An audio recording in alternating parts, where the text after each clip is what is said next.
Hey, what's good, everybody? Back at it again, Seahawktopmist Prime. Back with another fantastic evening here. We've got a lovely Friday night. And now, at this stage in my life, there is no clubs, there is no bars. There's just me, my thoughts, my family, and of course, Seahawks football.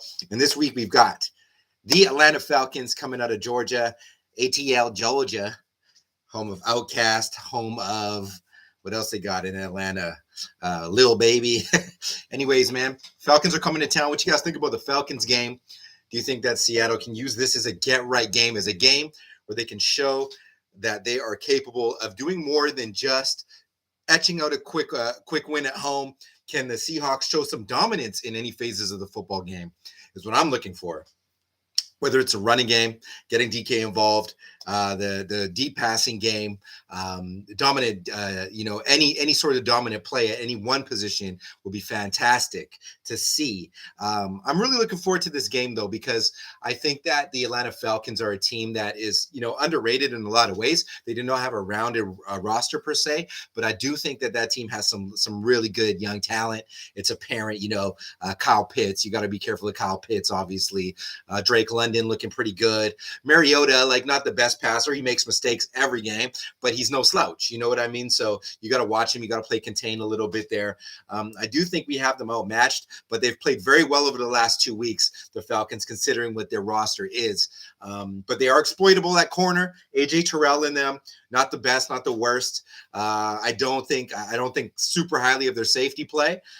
They do have some good pass rushers, some good DTs, but I do think that this is a game where Seattle could, if it's just a young, fast team versus a young, fast team, I think our team is better coached, and I think we drafted better, outside of Kyle Pitts, who scares the hell out of me, but I'm excited to watch him play anyways. How's everyone doing tonight?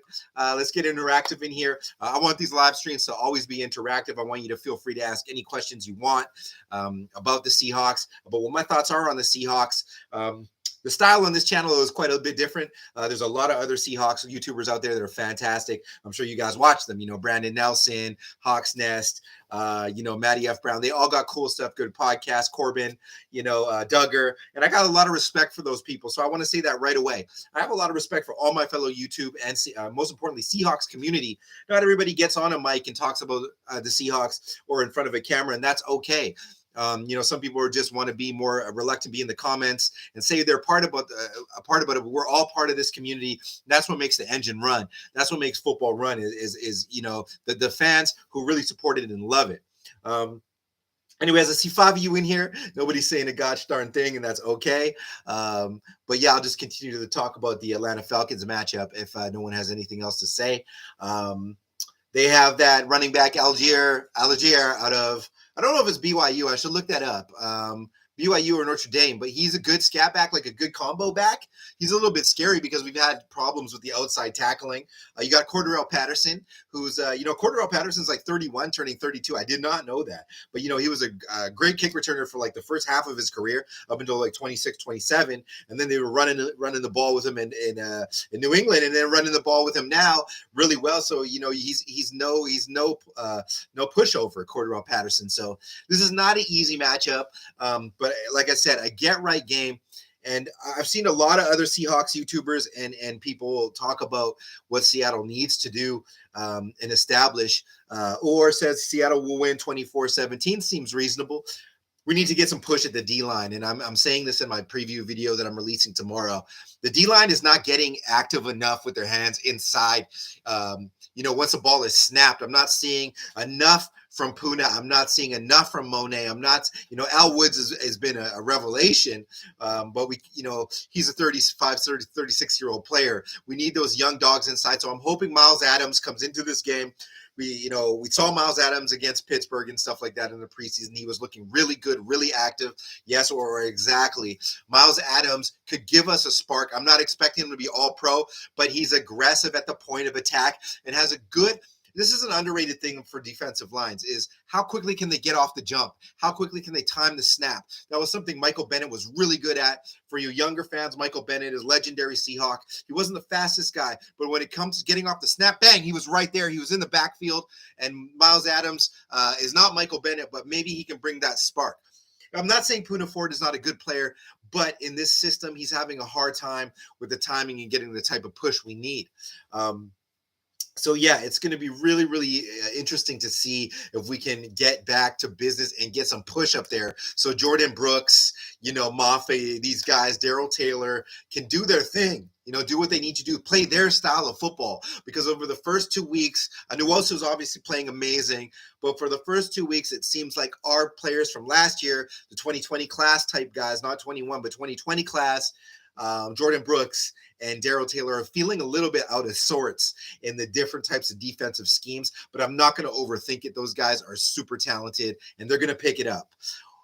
Ours says need Mayoa. Mayoa is really nice. I would like to see Mafe get all the snaps there, though, because hey, what's up, you mad, bro? I would like to see Mafe get more snaps. He looks just good every time he plays. Tell me if I'm wrong. He's got a lot of work to do. He's very young, and I think they didn't think he would be as good as he was right away. But in that Niners game, I've watched it a couple times. Mafe was where he was supposed to be. I know he's a different player than Mayoa. Maybe he doesn't set the edge as well as Mayoa. But let's take some of the pressure off Daryl Taylor and draft these guys for what we want them to be. Tyrique Smith in them. I want to see Daryl Taylor have a really good game against Atlanta. I'm really excited about Daryl Taylor still. I don't think the jury's out on Daryl Taylor. I think I think he is good. He just needs to calm down, make the tackles that are there for him, and attack the quarterback. They got to put him in position to attack. So what I think, I'm no Clint Hurt. By the way, I think Clint Hurt is fantastic. He's very accountable. He's doing everything he needs to do and saying what he needs to say. But these are young players, so we shouldn't expect the rookies and the second-year guys, et cetera. Essentially, Taylor is a second-year guy to just come out of the gate and just be all pros right away. But they can get there. It's only week 2. But I want to see Mafe rushing with Taylor. I want to see them overload a side. You know what I mean? Let the coverage guys kind of play one side, and let's get Taylor and Mafe and, a free rushing blitzer coming off of the edge and pressure some of these guys, man. There was no reason Jimmy Garoppolo should have had that much time. Some of those calls, those PI calls, were just garbage. Shout out to Mike Jackson, man. He's playing better than people think.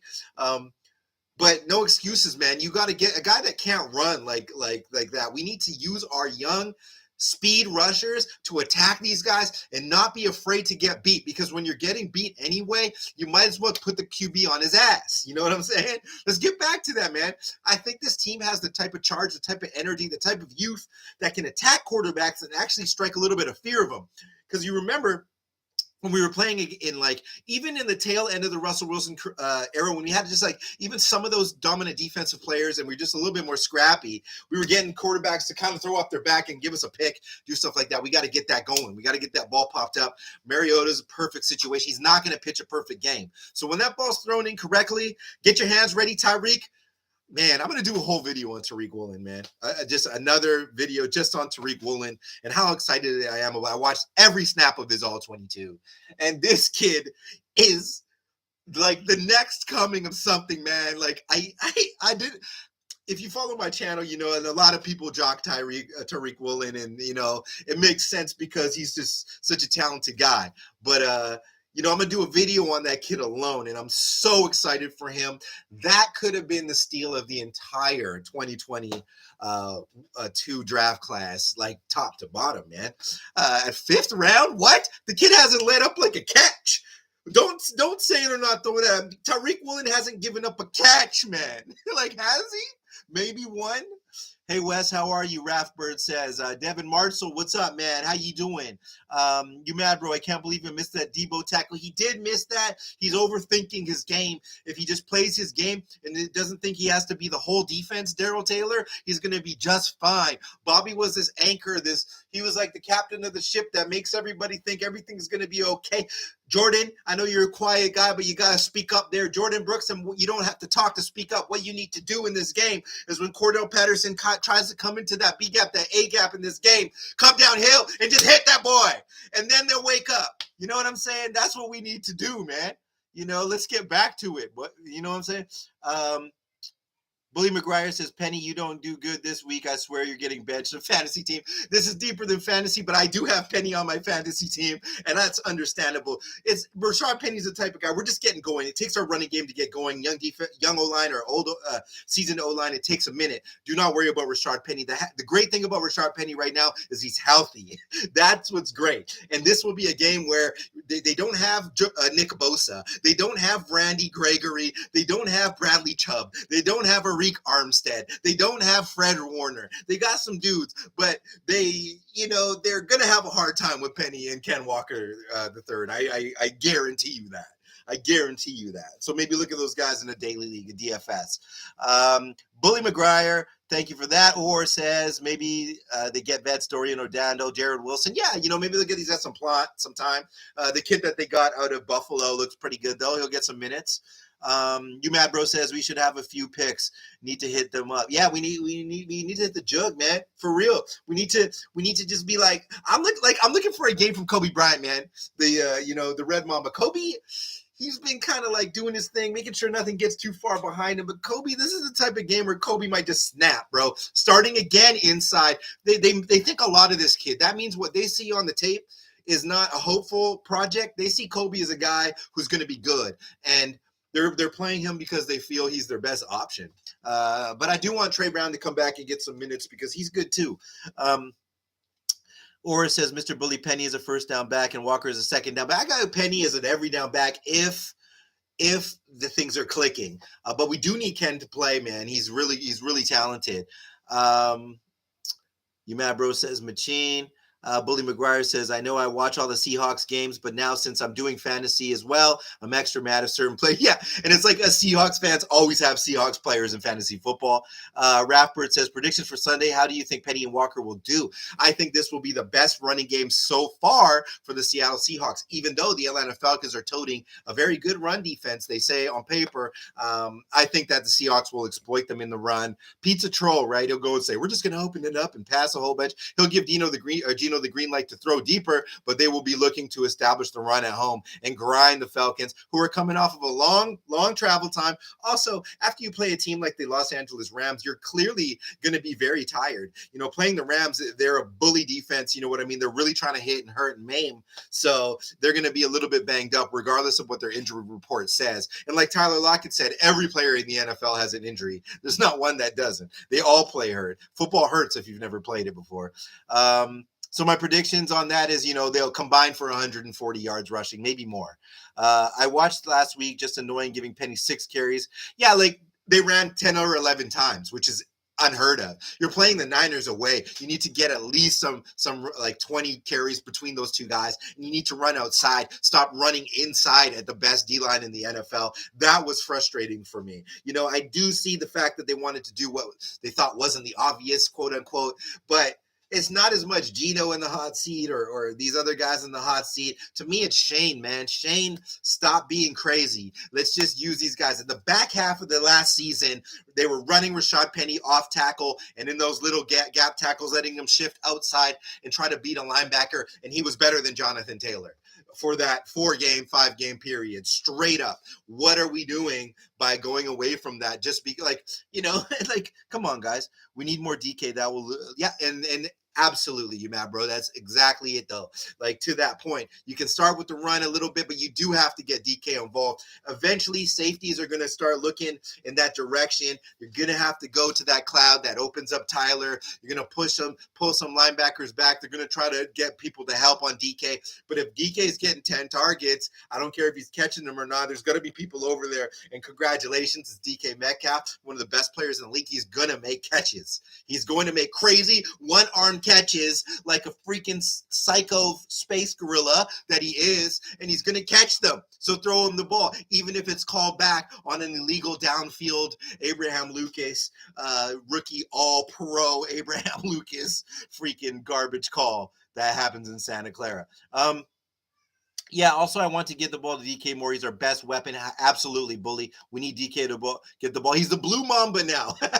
Yeah, man, he's a blue mamba now. You forgot Tyreke Smith. I didn't forget Tyreke Smith. I mentioned him when I just hopped in. Tyreke Smith, I like. He's going to get right. They have him, looking to get some minutes. Hopefully, at some point this year, get in there, get busy. He is not a super fast guy, like long speed, 40-time Tyreke Smith out of Ohio State. If you didn't know, late round pick. But he's played against some of the best competition at Ohio State, was flashing in camp when he was getting healthy, and he can come off the edge and be a true defensive end and stop the run. He's good at that. So another thing in our draft that's sneaky, maybe we get Tyrique Young in this game. None of these third wides start showing out. Maybe we start bringing up dudes. Maybe we can see what Melton can do, but we need a third wide to show out too, guys, for real. Is Diggs playing this week? Yeah, I think he's playing. Yeah, Penny only got me 1 point last week. No worries about that, man. Just play your best guys if you're talking fantasy. We were playing catch, so we went away from the run, but need to go to play action. Yeah, for sure. I think this was a better play action team than it is a 3 to 5, 7-step drop team. Geno Smith has his limitations, but he does have a gun. If Hawks want to run up the middle, they need Puna at fullback. Yeah, get Puna out there, the hungry hippo. Shout out to Puna Ford, man. I love that guy. Get Puna out there at fullback. Puna and Ballore, twin set. You got Puna, you got Ballore, and then you got you've got Geno in shotgun, and then you have DK Metcalf starting 70 yards back, 50 yards back out of the stadium, and then you get Geno him to just start running. You get Metcalf just to run. He's just like it was a CFL, and just catch the ball with Puna lead block, and we score every time. I'm just kidding. I feel like, it's crazy. Like, this is a good point. Like, I watch these games and think I'm like some sort of guru of coaching when these guys have been coaching. Like, Pete Carroll's been coaching since before I was even a thought. You know what I mean? And I feel old as dirt compared to some of you guys. But yeah, we just got to watch, observe, learn what we can. And it's fun to come on these forums and kick our 2 cents because, from a bird's eye view, it's easy to see in hindsight where we went wrong. The good thing about, I loved Clint Hurtt's press conference because Clint Hurtt looked like he really understood what was wrong in the Niners game. Whereas Norton felt to me after the conferences like he was just going to go and do the same thing anyway. Clint Hurtt is like educating us as fans. He's like, you guys are kind of mistaken that it's like 3-4, 4-3. That's a little bit under all that stuff's a little overrated. It's about how you stick to your disciplines. And I love his accountability. So I am thinking that in this game, in this Falcons game, those players would have gone into practice, been coached up by Carroll, Hurtt, and Desai. And they're like, look, guys, here's the tape. You were where you were supposed to be at this time, but not at this time. And that was the only difference between them scoring, getting a third down or not. And I believe that Clint Hurtt can actually command that, no disrespect to Norton and his prowess as a player coach, but Hurtt is like a defensive coach. I know he played and stuff, but he's a true like defensive coordinator. You know what I mean? DK is so good, it pains me to see him not getting any passes. I don't know if we have a third string QB and you could give the ball. It's going to be fine, man. They just got to target him, man. Just throw the ball to the boy. Grug, what's up, man? What's up, Grug? How you feeling today? Yeah, we got more people in here, 13 people in here, man. Shout outs to everybody that supports the Seahawks Times. I'm loving doing the channel for you guys, for real. I love it. It takes some energy. I'll just tell you a little bit about myself. I am a business professional. I work a lot. I have a family I support and all that stuff. But the football thing is my passion. It's more than my hobby. It's my passion. And I thought I'd bring and share that passion with you guys, other than my wife just telling me to like leave her alone. Do you think we beat the Falcons this Sunday? I absolutely do. I do think that the Falcons could steal the game from us if we come out super flat, but I do have confidence that the Seahawks team is better coached than people think. And I want to talk about the coaching more. Clint Hurtt is a great hire. Like, I did not know how good this guy was. I mean, it was his side of the ball that beat Denver in like a franchise defining game. It was them that decided to take Chenna Nwosu. It was them that decided to draft Tarique Woolen. It was the defensive side that decided to draft Kobe Bryant. It was them that decided to do these things. And that's the one win we have is based on that. Offensively, we had the talent we had. And obviously our offense takes a bit of a step back without Wilson being able to distribute the deep ball. And Gino's doing his thing, completion percentage-wise and stuff, but it's the defense right now. And that 27-7 game, that's a bit of a myth. That was 3 turnovers. If those turnovers don't happen, that game's closer than it looks without Seattle scoring again. So this defense is feisty, and I've been excited about it. The offense now just has to be the ones to pick it up and help their defense, do their thing. Clint looks like he knows football. And another awesome thing about Clint Hurt is just his personality, man.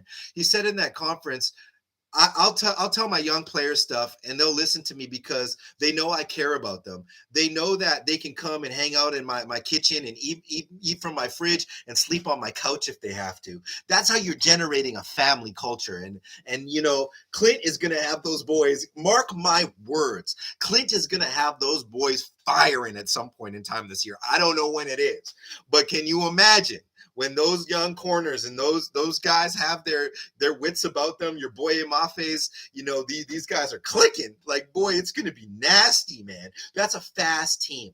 If you go onto my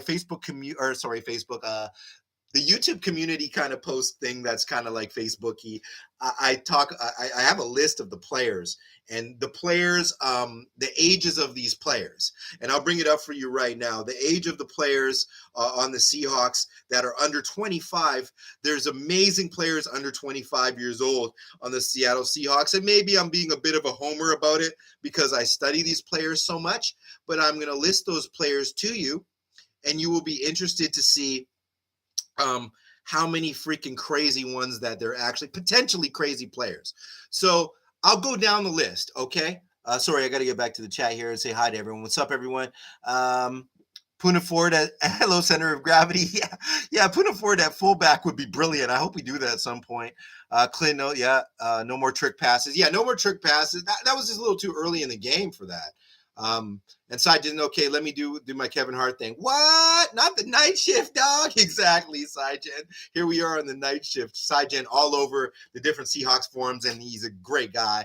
Shout yourselves out, guys. I love all you guys. I see you guys in the comment section, and I appreciate you. And I see you in other Seahawks channel comment sections, and I appreciate your guys' energy. You guys are so great, man. And you all know football, and we're all learning together.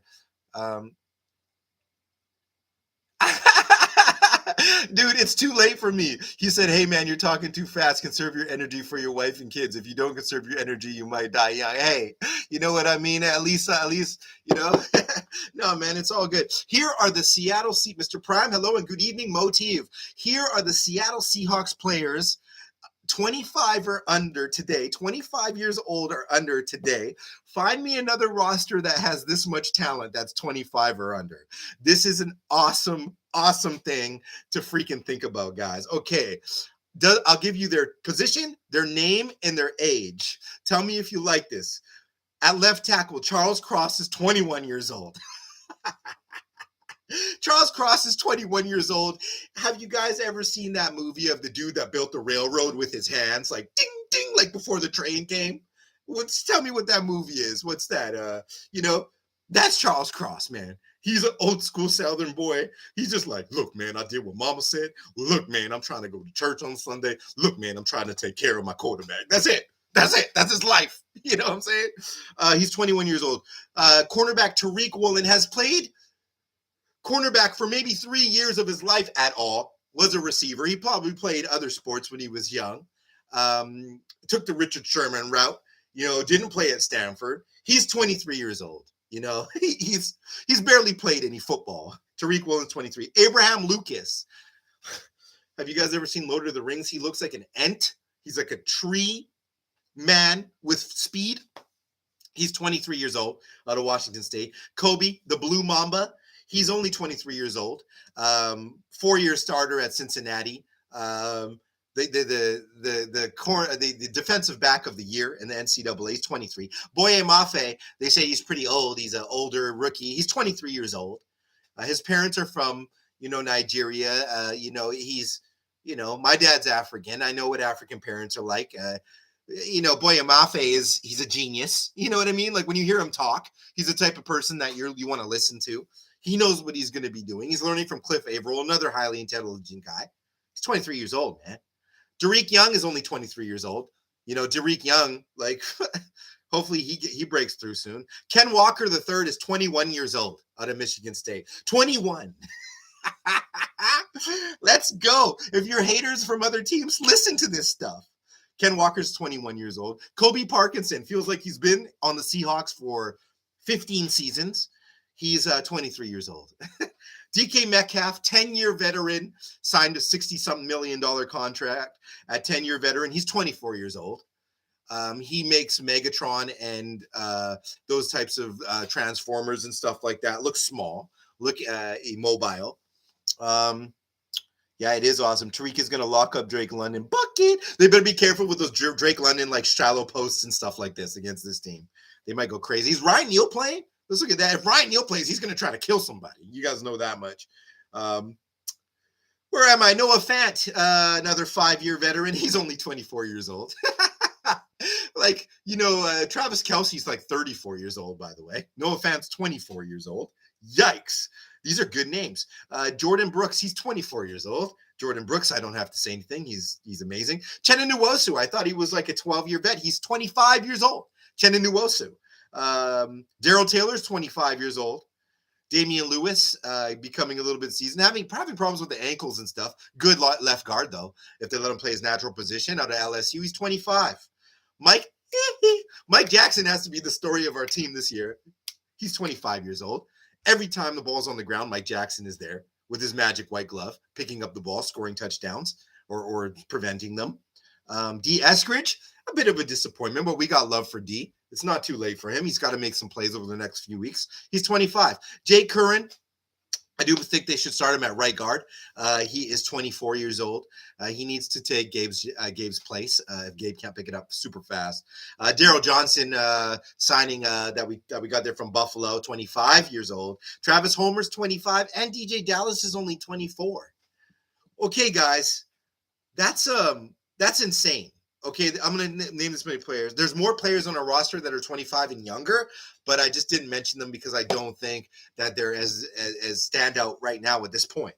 But that's 1, 2, 3, 4, 5, 6, 7, 8, 9, 10, 11, 12, 13, 14, 15, 16, 17, 18, 19, 20, 21. If I throw in Drew Lock, that's 22 that are 25 or younger, and some much younger than 25. Let that sink in. Like, are we a washed up franchise? We're just getting started in this place, man. And I love that Pete and John had the courage to start it over again. And if you watched the recent video I had, the Russell Wilson did Seattle win this trade video, it's less about like the Denver need to trade for Russell Wilson as they were in quarterback mediocrity forever and becoming what the Browns were. It's more what Seattle did with the trade capital that excites me than trying to trash on that team. Yeah. Okay. Man, this isn't counting the immense amount of young talent we're going to draft. Thank you, Grug. I was just going to go there. So you have those 20 to 24 amazing young talents. You can't say all of them are going to be like Pro Bowlers, but they're all starting players or starting caliber players that get snaps in the NFL and are maybe better than some other teams' prospects. We have them on our team under club control, under cheap contracts, on the business side of that. And then in 2023, in a draft where everybody's saying, the quarterback class is legendary. A lot of people differ on that. I've seen a lot of people wavering away from that. This upcoming quarterback class is that special, but it's got to be better than a class where Mitch Trubisky is starting over Kenny Pickett and where, Malik Willis is Malik Willis. And, it doesn't look that good this last class here. Where did Matt Corral go? That's not looking that special, but CJ Stroud, Bryce Young, KJ Jefferson. I heard somebody saying here, shout outs to you, Anthony Richardson out of Florida. I got video on these guys. Will Levis, Van Dyke, Penix Jr. Someone said, yo, don't draft Penix Jr. because the Niners fans will make too much fun of Penix Jr.'s name. I don't care if the guy's name is Williamton Penis Jr. the fifth. If he's throwing TDs and has a big QBR rating and we can beat Josh Allen with him, sign him up and I'll wear his jersey. You know, it is what it is. Penix Jr. Yeah, he's power. Good look. Van Dyke out of Miami. You know, a lot of people talk about him. I do think that this upcoming class is better than the class that just happened. I'm not sure it's better than the 21 class, if that's what you're alluding to. Jalen Hurts looks pretty nasty, you know, like, but this class coming up here looks pretty good. I think Anthony Richardson, I'm obsessed with that player out of Florida.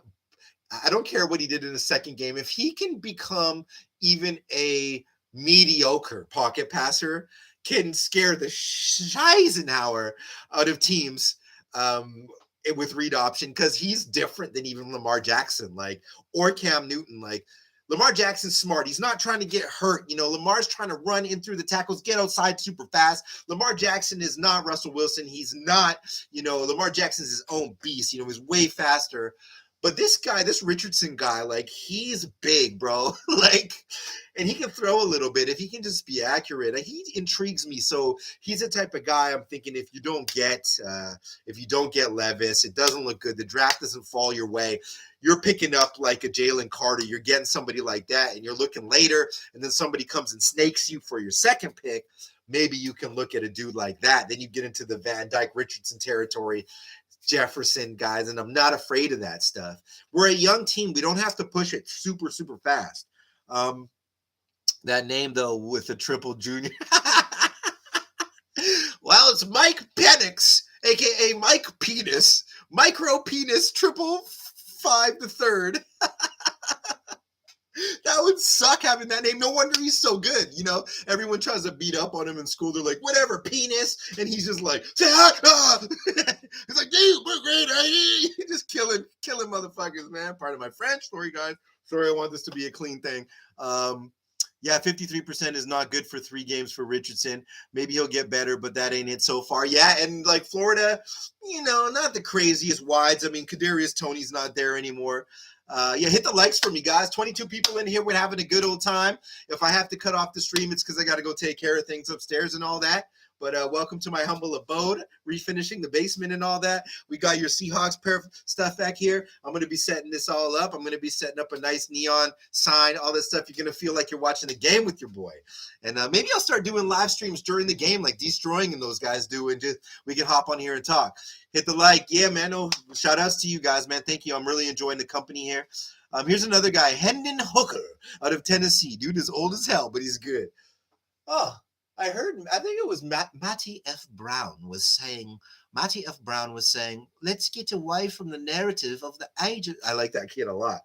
That's a cool podcast, by the way. Those guys really get deep into X's and O's, and I respect that. But is it really a big deal for Will Levis to be a little older, 24, or Hendon Hooker to be a little older?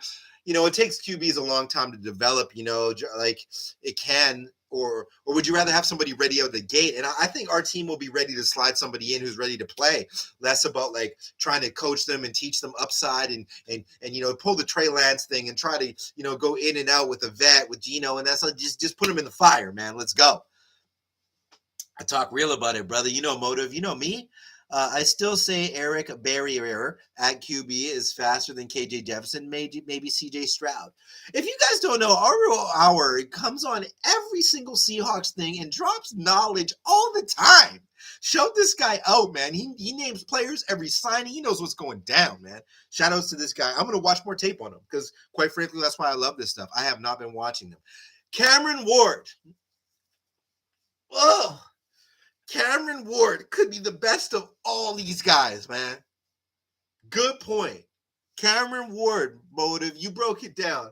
He's nasty. Isn't he somebody's cousin too? You know? Cameron Ward, man, keep your eye on Bull. Pete could just do this. Pete and John could just go, let's move up for Jalen Carter. They trade a mid-round pick they get up and then they get Jalen Carter. Everyone's like, why is Seattle taking a defensive tackle? They need a quarterback right now. That is after we had snuck in the wild card and upset somebody this year. Then we come around again. We get the best safety going, or we get another edge guy. And the media's like, what's going on? Why did Seattle take a dynamic wide receiver when they just need a quarterback? Then Seattle swoops in, takes another player that's a linebacker. They're like, there we go again. Next thing you know, they got all those guys like we did this last season. And then they throw in Cameron Ward and we win it. The dance, the owl, the superb owl, as we said on field goals.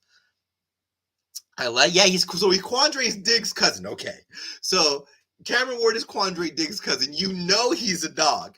He knows what he's doing. Because growing up in that family, you must be like really serious about football. So Cam Ward, shout outs to him. So I'm going to do my 2.0, who the Seahawks would target at quarterback. It's going to be some lesser known names. For me right now, Will Levis is still up there. And then I'm having a hard time between Young and Stroud. I do like Jefferson, but just it's hard to get away from those accolades of those Alabama and Ohio State guys. But when the Ohio State QBs come out, it kind of seems a little bit, even though Justin Fields still has a chance to look really, really good. Rest in peace to the folks that passed away there in Ohio State. I forget about Cam Ward. Yeah, he is good. Wes, who's better, Young or Stroud? Rathburn. I was just talking about that, man. It's so hard for me to decide on that. Here's what I think. I think Bryce Young is better, like a better quarterback, like a smarter guy and more like gutsy and savage, But I don't know if that translates to a better NFL quarterback. I'm looking for somebody who's strong, that can see everything and really just be scary with DK Metcalf. That's what I'm looking for. You know what I'm saying? But all that being said, Bryce Young is super talented, man. He's like a Steph Curry kind of athlete. I think that's a good comparison. If you pass on Bryce Young, it might be the guy you pass on. He goes somewhere everyone says that he's just a Kyler Murray type guy, who's good, by the way, or he's just smaller and trying to be Wilson, as they get labeled because of your size in the NFL. Like they said, DK was too big to run routes. And then Bryce Young goes somewhere in the right system, and he's just gunning, and he's so much more than you think he is. So it's really hard to tell. I don't know what we do, but I hope we make the right choice. And I do believe no matter how well we do this season, we're not going to wait another year to try to draft one of these types of talents. So you guys tell me what you think. The longest Prenny run had was behind Monet. After the game in his interview, he called out Monet, thanks. Well, yeah, that's a really good point, man. I like Stroud. Where do you think he'll go in the draft? I think a lot of it has to do with how dominant the team is as well, is where they go and how much they credit the QBs.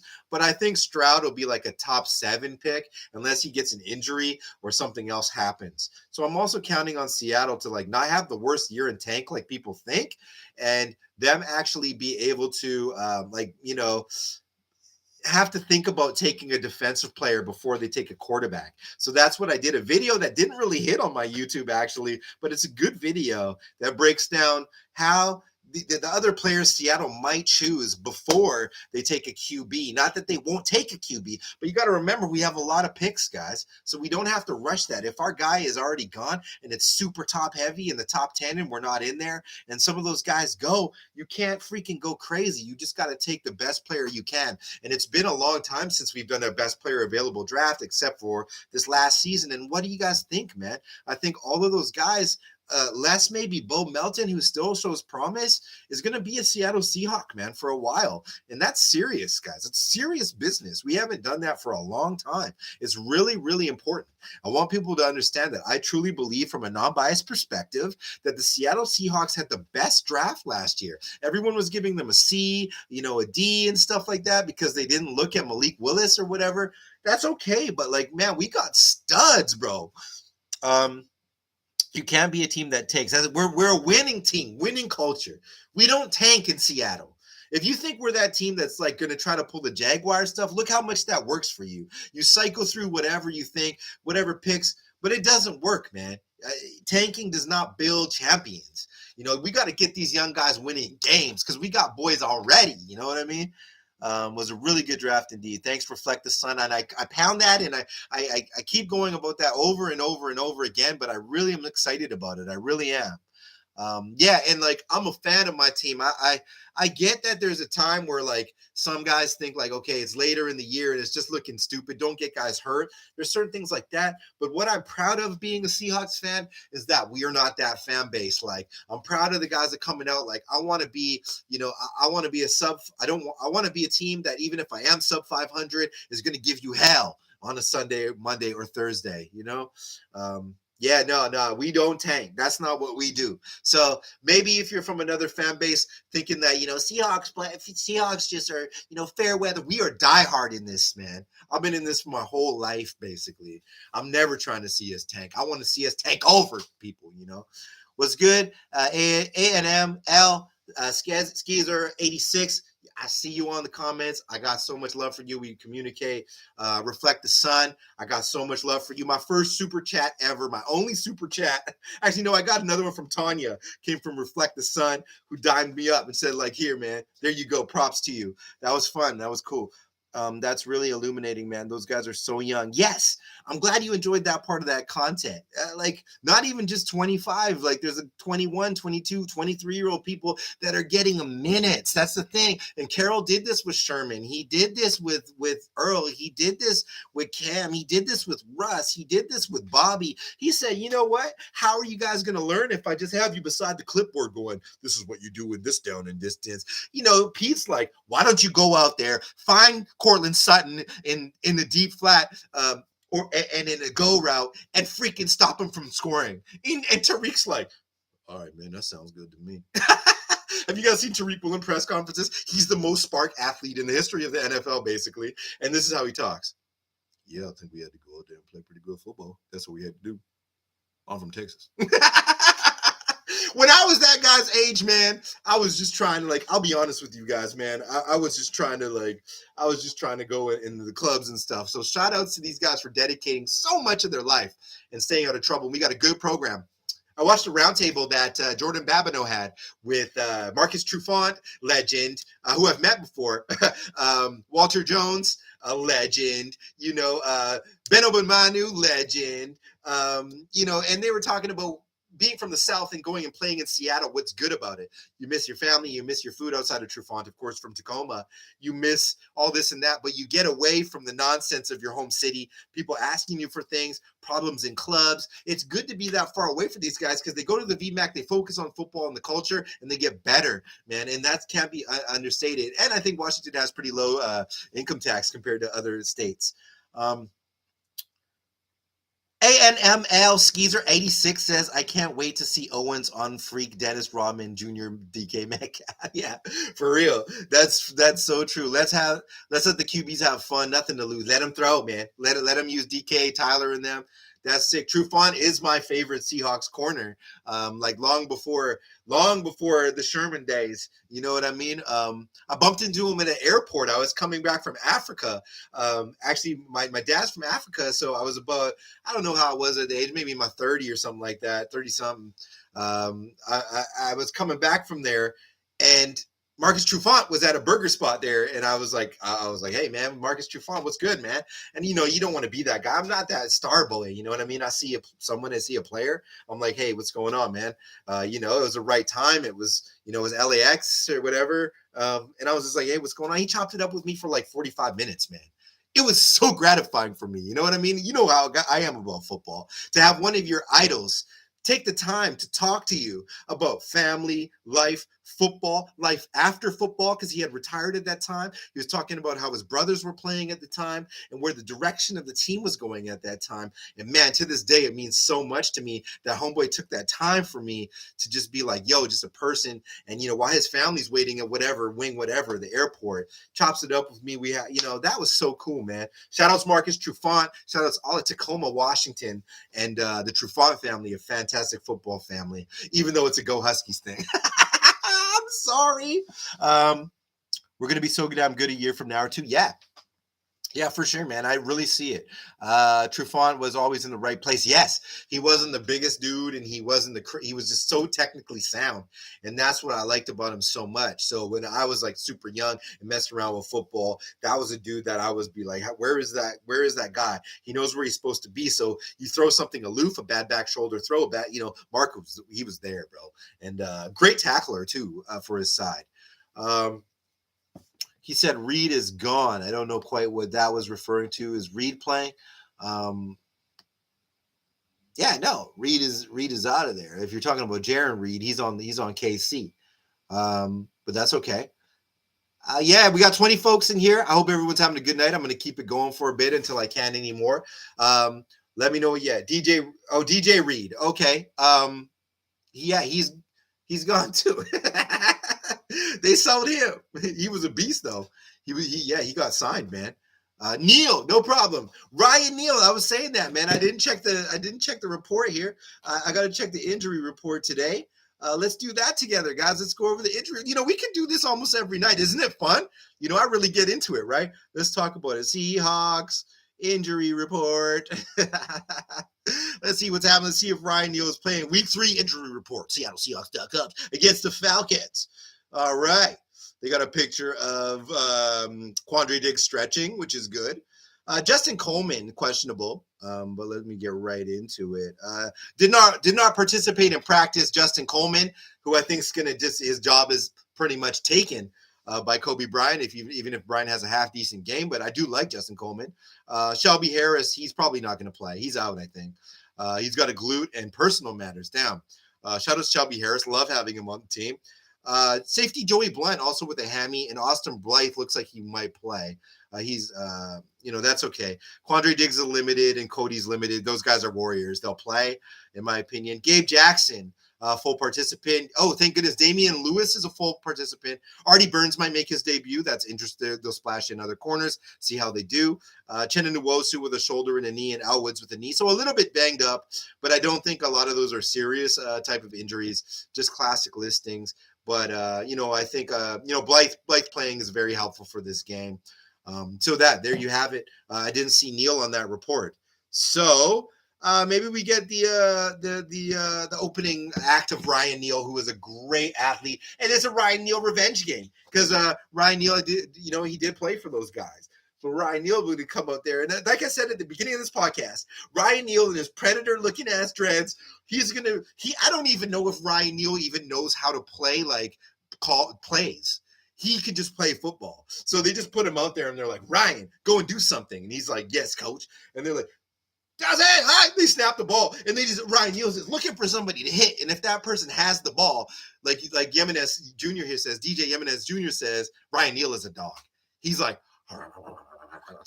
he's that pit bull on the block. Like, I don't know if any of you grew up, in a desert area, like kicking up dust in the yard, and you don't want to go near that thing, even though they say he doesn't bite anybody, he's not going to hurt anybody. He's like, he's like going crazy. That's Ryan Neal, and we need that energy out there. Robbie Red, what's good? Got to get Walker 10 plus touches, maybe not 10. If the game script goes that way, that's cool. But I want to see more Ken Walker because I don't care about the stat line. He looks shifty. Ken Walker looks like the type of guy that when you were playing tag at resets, you're like, man, I'm a pretty good athlete, but how does that guy do that? Ken Walker the third. Oh man, I'm so happy they drafted. I can't wait till he breaks a run on people, and people are just going to be like, who is this guy? They're going to be watching those highlights, and all those pundits on NFL Network and stuff are going to be like, Ken Walker the third, after an abysmal week in San Francisco, just absolutely destroys AJ Terrell on a juke. Let's go K9 for try. Let's go stupid, like K9 unit, man. Reflect the Sun says, since the injury report is not serious, have them put some Robitussin on it and beat the Robitussin. Let's just take a little bit of promethazine and try to beat the Falcons. Danny Bailey says Pete takes no-name corners and coaches them up, and they go to other teams or big contracts. We should intentionally try to flip corners for draft capital before their contract is up. That formula looks to be in the mix. He's got a lot of DBs now that look super talented. He's going to try to get Woolen as a marquee franchise corner. Kobe try to be a marquee corner. The rest of these guys, who knows what he does with them, man? But they're vying for a spot. And that's why guys and talent like to come here, because they either get paid with Seattle or other teams think they're good because they've been well coached. We got a program. This is something we couldn't have said in the kind of like, for a while there. 4-3-8, gone. Yeah, man. Ken Walker's like, he gets to the flat. K9's like, bye-bye. Like, he had, 5 touchdowns on Michigan? Michigan has 10 players that got drafted to the NFL this year on defense.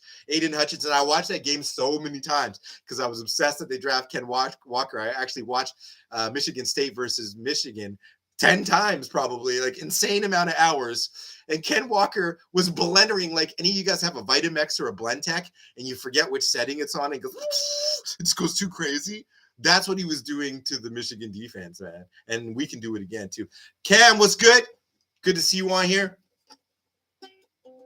Let's get Ken Walker going. Let's get Penny going.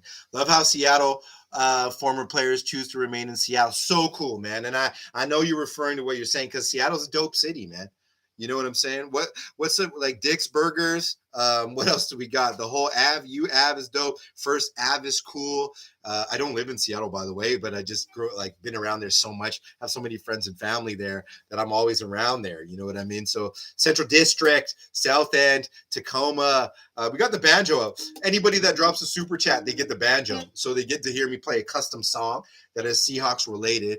Pike Place Market. My aunt has a stand in the Pike Place Market. She's had that since 1983. You know what I mean? So much tradition and culture in Seattle. Great music, great people. Shout outs Portland, Oregon, all the Northwest, man. I'll always shout out the Northwest. Big Sky Country, Montana, Idaho, wherever you're tuning in for. Maybe just tell me where you're tuning in. Trey Brown, Woolen, Kobe, Mike Jackson. That is good. That is a good situation. Quandre getting a little bit older. Jamal always being hurt. We're going to have to find those marquee safeties. There's this guy like Trey Dean III out of Florida. He looks like a Seahawks safety. But we got draft capital. Piroshki down at Pike Place Market. So much legendary stuff. Where I live, the seafood is actually like a lot better than it is at Ivers. I'm sorry to say, but shout outs Ivers. I love the jacket in the back, bro. That jacket is so clean, bro. I love Jack Center. It's a Mitchell and Ness Seahawks jump off, man. And I got the matching blue banjo if people want to get funky. And I told people on my first live stream that if the Seahawks win a playoff game, this year I'm gonna smash this banjo like Cobain. And I'm so that's okay, cause I'm sorry, I butchered that. I love Nirvana, man. I'm a hip hop dude, man. You guys know that. I like UK drill. I like lots of classic rock too, though. I'm that type of dude, man. Because us Northwest dudes, like we like all types of stuff, man. We're different, bro. Even though we grew up in hood areas, a lot of us. I can see Metcalf having a game against Terrell. Gino needs to trust him. Will they even put Terrell on DK? Will they even put Terrell on DK? I don't know about that, but if you do not, what does Tyler Lockett do? Does Tyler Lockett have 7,000 yards? Because Tyler Lockett's on God mode these days. He doesn't care who he's playing. Tyler Lockett's just like, look, I just sold a listing. I just sold a listing in Yakima. He's like a real estate agent right now, and he's just crazy. Allison Chains, fire. You should let's make the playoffs. Yeah. So if we do make the playoffs, I promise you, I smash this on my head as hard as I can, like WWE style, or like I find a paraphernalia of the team that we just played and I smash it on that. But the ukulele, this Mahalo ukulele, shout outs Hawaii, I know there's a lot of football heads, is made for super chats. So if somebody sends a $2.99 donation or whatever it is, they super chat, I go ham on the ukulele. That's just the tradition. Or I'm going to be Vader masking. So if we do something super cold and whatever happens is like dumb cold, like a juke, or when I start doing highlight reel recaps, the Vader mask is coming out if you got done like Darth, like if you got done like on some Anakin, you know what I mean? That's just the kind of dude I am. And then the setup is coming with like hella neon and Transformers shit. Because it's Seahawktopmist Prime, spelled optimist, because I'm an optimist in life. You got to enjoy life. You got to do more than just be sad about the fact that Russell and Bobby got traded. This is a business, and we got to look forward. I'm losing it, guys. Sorry. No, please don't do that. I play guitar and my favorite color is blue. Okay, maybe there she is. Reflect the sun with $5.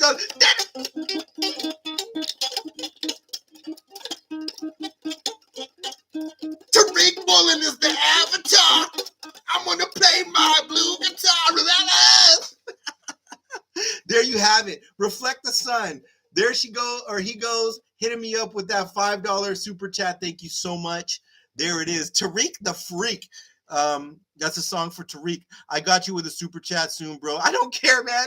Dude, I just be hollering about that stuff. It's funny. This is not a monetization based channel. This is a Seahawks fanatic based channel. And if you love the Seattle Seahawks, you're gonna get genuine energy from me all the time, all day, and you're gonna feel that. You might be a little crazy. I'm a little bit crazy. It's funny because if you guys knew what I did for a living, you'd be like, how does this guy pull this off? This is just who I've been since a kid, man. I just love having fun. Yeah, fan addicts. My favorite hip hop artist ever. I don't know, man. I think my favorite hip hop artist, like the best rappers ever, is like, it's hard for me. Like Pac has the most energy ever and the dopest, like kind of like actual presence as an artist in rap music. But lyrically, I'm kind of from that Nas era. I like Nas a lot. You know what I mean? But not all of his albums. Mostly just Illmatic and It Was Written. Nowadays, there's a whole new crop, man. There's a lot of dope stuff going on out there. You know what I mean? And I'm not that guy who's like, oh, these kids these days and their mumble music. I like a lot of different stuff, man. A lot of stuff from the UK. It is what it is. You deserve it, bro. Thanks, Cam. Shout outs to you, man. Seattle got hella artists. They do. Seattle is fire. I follow a lot of the Seattle hip hop scene too. And your energy, bro, is about it. The Seahawks. Hey, I love your energy, bro. Yeah, Cam. Yeah, thanks so much, Cam. Formerly 253, I think it was. The energy is genuine, man. People are up on here, man. We got 20 people. Every time I do one of these streams, it increases. Let's get back to basics. Let's get back to football. Which topic do you guys want to cover? Whether that's Atlanta Falcons related, where we're going with the future of this team, what I think about anything. I'm happy to talk about it, man. 90s East Coast hip hop is so good. Mobb Deep, yeah. So the infamous album is probably like Daniel's or Greg's probably my most listened to album. And like, I'm a West Coast guy, you know, and like I grew up on a lot of West Coast gangster rap, but like the infamous album, as I got a little bit older, just like that production is just crazy, man. I love it so much. It's so true. Nas, one of my favorite. Distant Relatives is an underrated album for sure. He's making solid music. Yeah, Nas is fire, man, and great poet. Football related. What do you guys think? Score predictions this weekend? I think Seattle has its first 30-plus game. I can see that happening. Maybe some of the touchdowns come in garbage time from the Falcons. Don't quote me on this, but I don't think the Falcons match up well against Seattle. Even though they matched up pretty good against the Rams, believe it or not, I don't think their personnel matches up well against Seattle, if that makes sense. Yeah, you mad, bro. We listen to the infamous, like, it's the start of your ending. My man's lending, me his lending. 42 shots depending. Those Queensbridge guys are just so cool. They're like when you're in the West Coast, it's just a whole different vibe. Those Queensbridge guys are like, yo, son, like, forget it, son. It's cool. 27-14 Hawks. Chuck Seeger says, Chuck, what's going on, Chucky? Shout outs to you. It's a good score line. I think we win at home. Crowd's going to be vibing on that game. A lot of 20. Tanya, how you doing? Thank you so much for joining me, Tanya. Tanya Sanders, OG on the Seahawks Times Network. 27-17. A lot of 27. I do predict that we crack that 30 mark, getting out to an early lead and then grinding these guys into the red zone consistently. 24-20, Daniel Bailey says that's another good thing. Or maybe it's just we get out super early and run the game out, old school Seahawks wise. That's also possible. But I do think that we'll try to spin the NFL narrative by shocking a team and going go routes to Metcalf, which might give them problems. You guys want to see exactly what I want to see. I want to see okay, here's how I want the first drive to go. Here is my crystal ball, my Seahawktopmist Prime crystal ball of how I want the first drive to look like for the Seattle Seahawks. Okay, it's first down. They run off tackle to Rashard Penny. He cuts their linebacker in half with a juke and bounces it outside for 7 yards. It's 2nd and 2. A bad spot. It's 2nd and 3. Okay, the very next play, Geno Smith hands the ball off to Rashard Penny again. Rashard Penny runs 11 yards through the left tackle, Charles Cross, who has Will Dissly lead blocking. And that's an 11-yard gain, and it's looking really good. Then, when they expect us to throw deep on play action, we boot around, and Kobe Parkinson is running across the field with Geno Smith, who throws a nice little lob pass to Kobe Parkinson, who turns upfield, takes a hit from the safety. We're now at their 50-yard line, if this makes any sense. And this is where it happens. It's first down, and we're at the 49-50. It's looking pretty even. A lot of people are tuned into the Seahawks games due to fantasy sports and whatever else is related.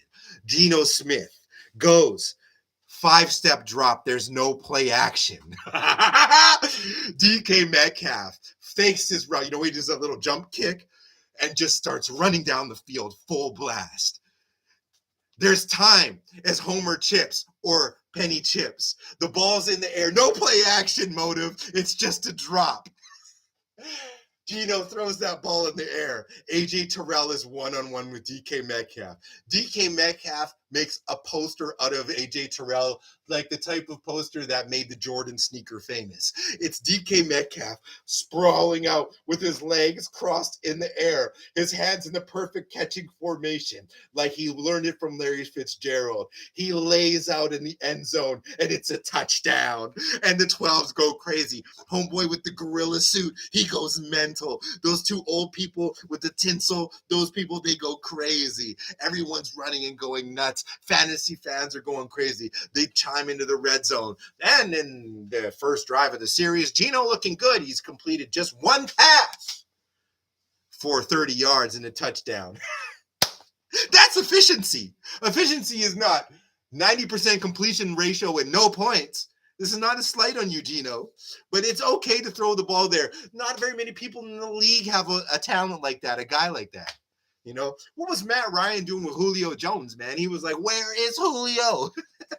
Matt Ryan was like, 11, 11, 11. He was like, green, 11, 11, 11, 11. As soon as he saw an inch of space, that's Julio Jones. And I know we're a different team. Maybe he comes off play action motive. Yeah, man. Sidegen or Kobe Parkinson could be Will Dissly there. It could be any player there. Just somebody, man. What up, Wheezy? I'm in a band called Action Buddy. We got a song called King of the Line, trying to get organization to play it in an action green game. Hey, man, link me that, man. Link me that jam, Cameron. I'm trying to hear that, bro. Touchdown, go Hawks mode. See, you saw the vision that I had. Okay, I'll give you my defensive vision right after that.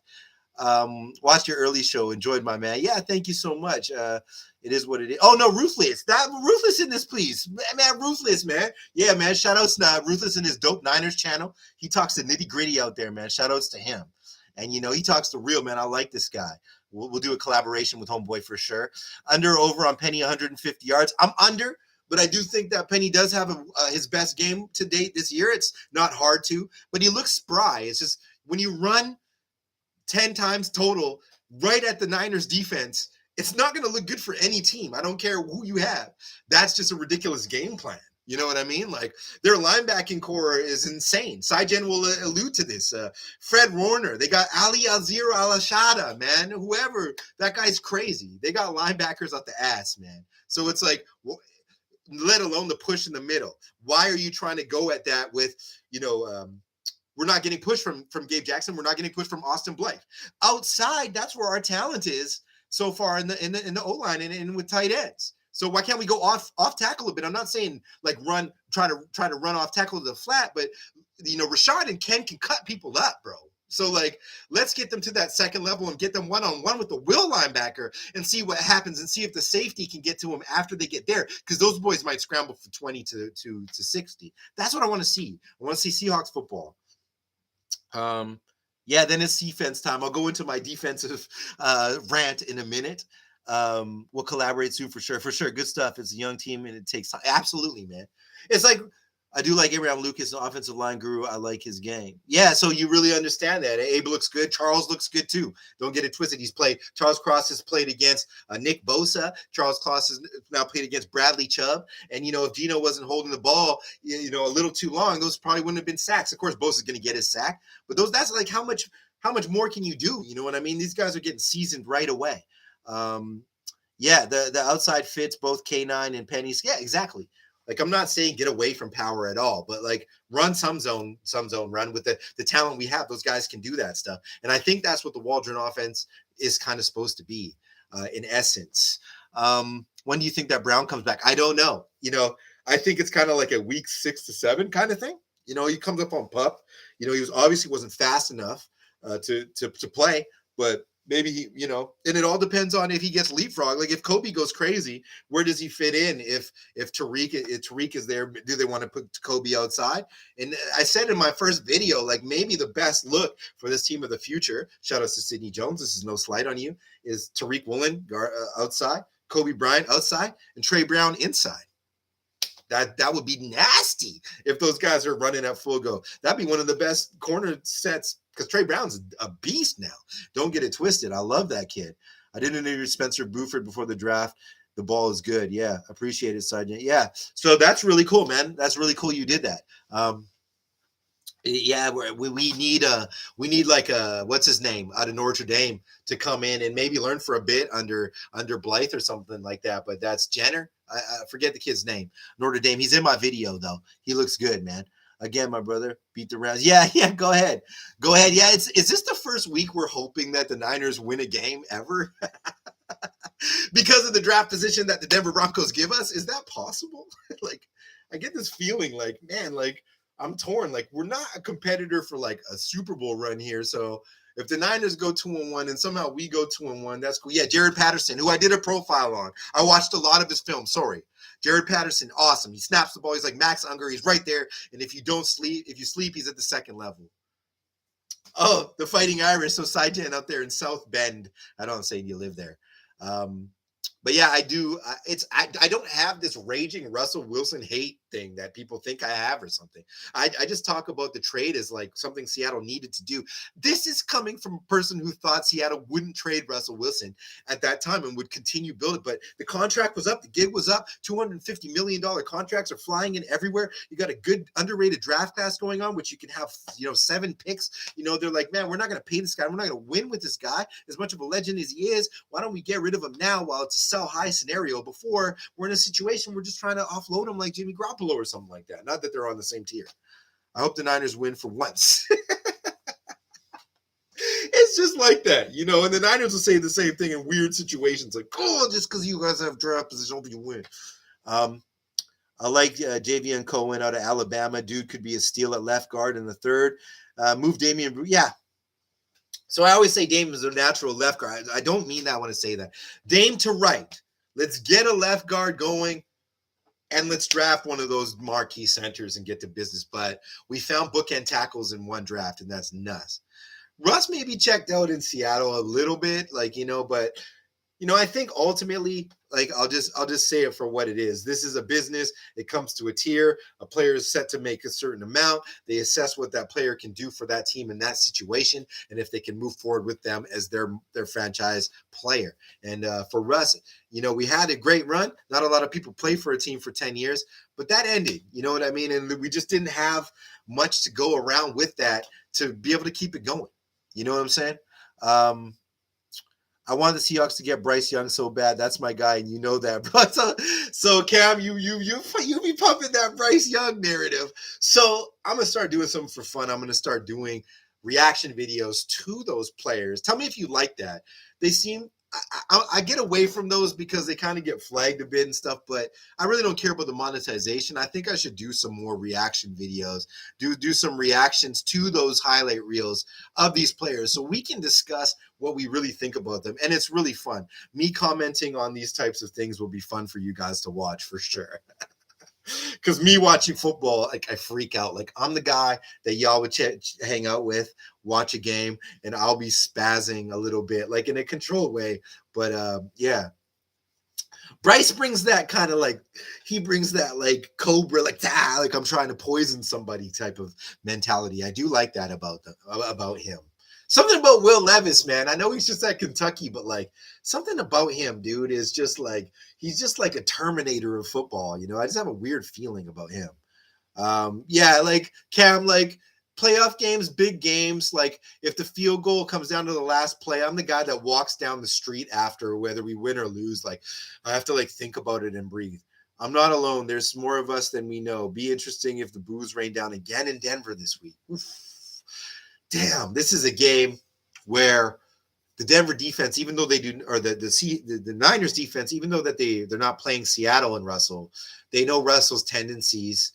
We flushed Russell left a lot because, he's not really good turning that way and throwing the middle of the field. So it'll be interesting to see if they try to copy that blueprint and chase him down with other players into the flat, which I think they will try to do. And let's see how Russ reacts to that. And if Javonte Williams can keep those guys sturdy there. But it's going to be really interesting to see how Denver reacts to this after so much media scrutiny after the first 2 weeks. Everyone thinks Nathaniel Hackett's like less than a JV coach.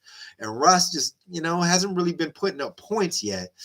So it's going to be very interesting as they play the Niners, who are a top 2 defense in this league right now.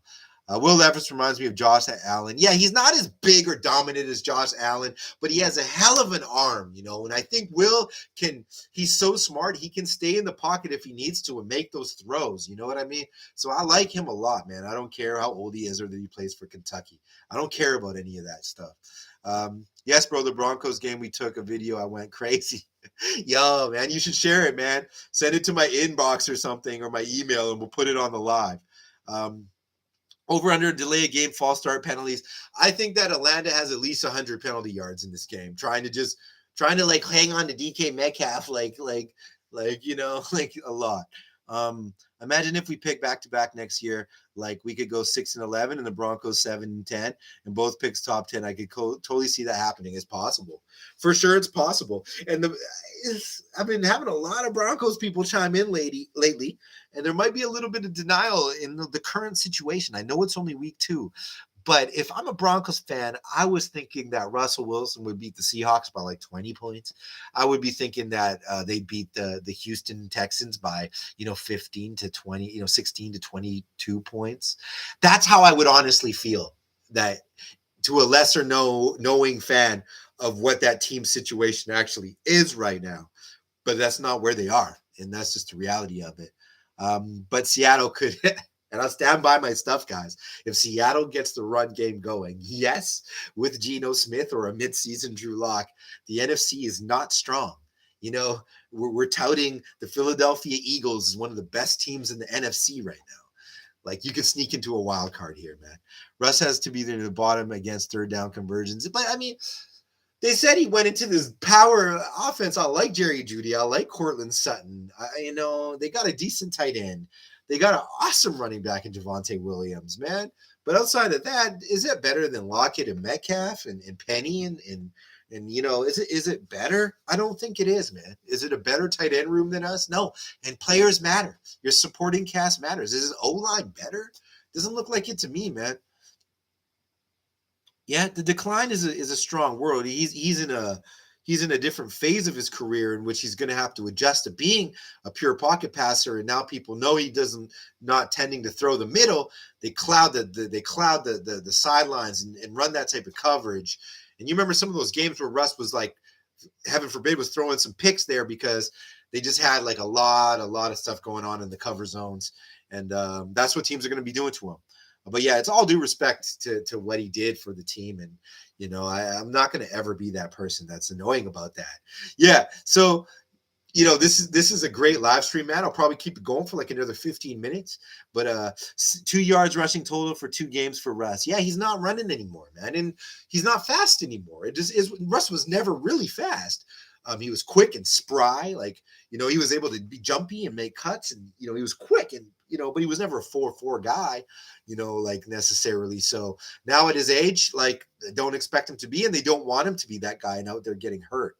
So could be really interesting what happens specifically in the Niners game. That will be a big, big telling sign for where that franchise is. That's for sure.